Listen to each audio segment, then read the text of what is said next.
Hello, in this video I'm going to show you how to turn on or turn off the fitness tracking and what is it on the iPhone. So today in front of me is the iPhone 12 with the iOS 17.4, but it really doesn't matter which iPhone you have or which version of the iOS you have, it is all going to work the same on every iPhone. So what you want to do is to open settings, then you want to swipe down a little bit and go to the privacy and security. Once you are here, you want to go to the motion and fitness.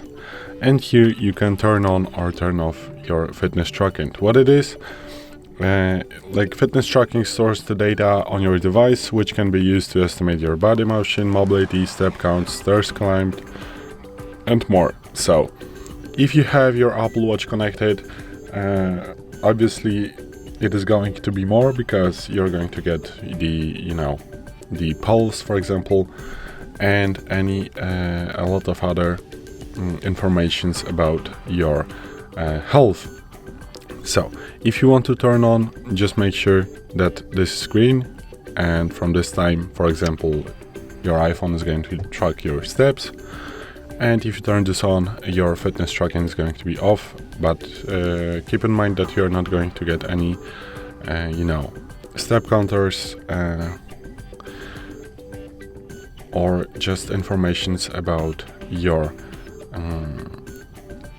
mobility. So now it's on, now it's off. So if it's off, you're not going to get any informations about your mobility in your health application. So again, how to get to this setting. So open the main settings, then swipe down, go to the privacy and security. Once you're here, swipe down, go to the motion and fitness, and here you are going to find this option right here. So this is it.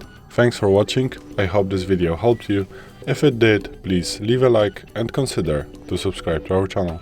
Bye!